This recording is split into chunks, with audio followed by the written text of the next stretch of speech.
ഇന്ന് ആലങ്ങാലാണ് ഉണ്ടാക്കാൻ പോകുന്നത്. അപ്പോൾ നിങ്ങൾ എല്ലാവരും കരുതുന്നുണ്ടാവും എന്താ ഇത്ര ആഴ്ചകളായിട്ട് എൻ്റെ വീഡിയോ വരാത്തതെന്ന്. കാര്യം എൻ്റെ അച്ഛൻ്റെ അച്ഛൻ മരണപ്പെട്ടു പോയി, എൻ്റെ അപ്പൂപ്പൻ. അത് കാരണമാണ് ഓക്കെ നമ്മളെല്ലാവരും അപ്പൂപ്പൻ മരണപ്പെട്ടു പോയി. അപ്പോൾ ഇന്ന് അതിനെല്ലാം കൂടി ചേർത്ത് നമ്മളൊരു അടിപൊളി കീട്ടിലും വീഡിയോ ആയിട്ടാണ് വന്നിരിക്കുന്നത്. മാസം പൊളിക്കും നമ്മൾ. ഇന്ന് നമ്മളിവിടെ തയ്യാറാക്കാൻ പോകുന്നത് ആലങ്ങയാണ് തയ്യാറാക്കാൻ പോകുന്നത്. ഇതിന് കളിയോടൊക്കെയൊന്നും പേരുണ്ട്, പക്ഷെ നമ്മളിവിടെ പറയുന്നത് ആലങ്ങ എന്നാണ്. വർഷത്തിലെ ഓണത്തിനൊക്കെയാണ് അത് ഉണ്ടാക്കുന്നത്. ഇപ്പം നമ്മൾ ഇവിടെ ഇത് കുട്ടികൾക്ക് വേണ്ടി തയ്യാറാക്കുകയാണ്, പ്രേക്ഷകർക്ക് വേണ്ടി കാണാൻ വേണ്ടി തയ്യാറാക്കുന്നു. ഇനി നമുക്ക് ഈ ആലങ്ങ തയ്യാറാക്കുന്നതിന് ഇതിൽ ചേർക്കേണ്ട ചേരുവകൾ എന്തൊക്കെയാണെന്ന് നോക്കാം. ഇതിൽ ചേർക്കേണ്ട ചേരുവകൾ ശർക്കര പാനി, പിന്നെ തേങ്ങ തിരികിയതാണ്, അരിഞ്ഞും ചേർക്കാം, കൊട്ടത്തേങ്ങ അരിഞ്ഞും ചേർക്കാം, തിരികി ഞങ്ങിടുന്നതാണ് കൂടുതൽ രുചിയുള്ള. പിന്നെ ഇതിൽ ചേർക്കാൻ ജീരകം പൊടിച്ച ചേർക്കുന്നത് നല്ല മണത്തിനാണ്. പിന്നെ അല്പം ഏലക്കാപ്പൊടിയും നല്ല മണവും സ്വാദും കിട്ടും. പിന്നെ ഒരു അല്പം ഉപ്പ് കൂടെ ചേർക്കാം. പച്ചമാവല്ലേ, മാവ് വറുത്തതാണ്. വറുത്ത മാവിൽ ഇച്ചിരി ഉപ്പ് കൂടെ ചേർക്കുമ്പോൾ ശർക്കരയും ഉപ്പുമായിട്ട് നല്ല ഒരു സ്വാദ് വരും.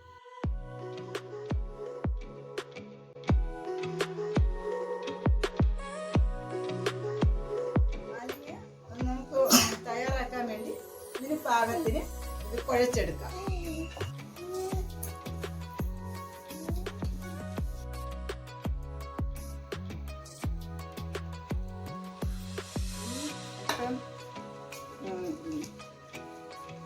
ഇപ്പൊ ഏലക്കാപ്പൊടി നമുക്ക് ആവശ്യത്തിന് ചേർക്കാം. ഏലക്കാപ്പൊടി, പിന്നെ കുറച്ച് ജീരകം നമുക്ക് എത്ര മണം വേണോ അത്രയും ജീരകം ചേർക്കാം. ഇപ്പൊ നമ്മൾ ഇത്രയും ജീരകം എടുത്തിട്ടുണ്ട്, അത് എല്ലാം ചേർക്കുകയാണ്. പിന്നെ അല്പം ഉപ്പ്. ഇനി നമുക്ക് ഈ ശർക്കര പാനി ഒഴിച്ച് കുഴച്ചെടുക്കാം.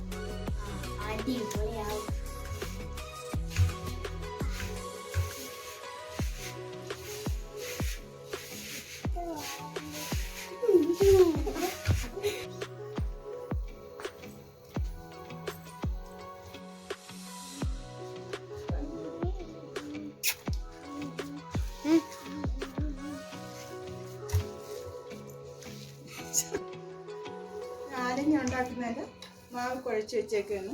അതിൻ്റെ പരുവം ഇതാണ്. ഇനി നമ്മളിത് തയ്യാറാക്കുന്നത് ഈ ഒരു ഇച്ചിരി മാവെടുത്ത് ഈ ഗോലി പോലെ ഉണ്ടാക്കും. ഒരു ഗോലിയിലെത്ര ഇതായിട്ട് ഉരുക്കി തയ്യാറാക്കി വയ്ക്കും. എന്നിട്ട് പിന്നെ എണ്ണ തിളയ്ക്കുമ്പോൾ ഓരോന്ന് കറക്കിയിട്ട് അതിനെ മൂപ്പിച്ച് പോകാം. ഓക്കെ, ഇപ്പം സന്ധ്യ സമയമായിട്ടുണ്ട്. നമ്മൾ വിളക്ക് കത്തിക്കാൻ പോവാണ് കേട്ടോ.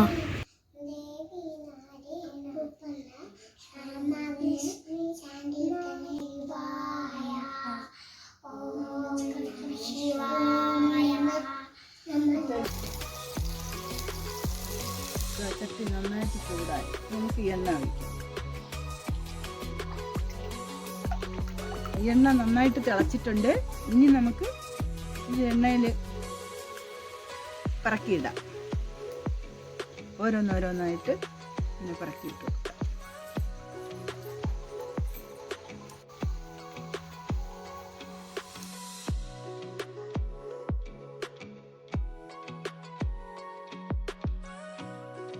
ഇനി നമുക്കിത് മൂത്ത് കഴിഞ്ഞ് ഇനി നമുക്കിത് കോരിയെടുക്കാം.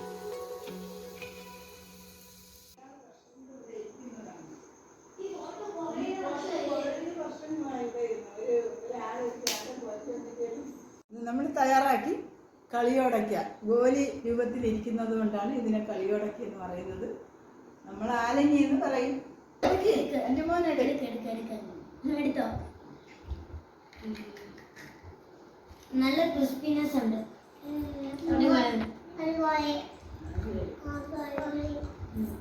സൂപ്പർ.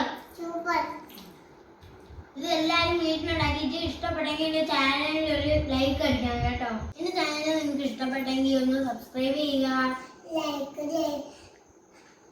ലൈക്ക് ചെയ്യണം. പിന്നെ കമന്റ് ബോക്സിൽ കമന്റ്സ് ഇടണം. നിങ്ങളുടെ കമന്റ്സ് കിട്ടിയാൽ എനിക്ക് ഇതേപോലെയുള്ള കുഞ്ഞു കുഞ്ഞു തെറ്റുകളെല്ലാം മാറ്റാൻ പറ്റും. നിങ്ങളുടെ ഫീഡ്ബാക്ക് എനിക്ക് വേണം.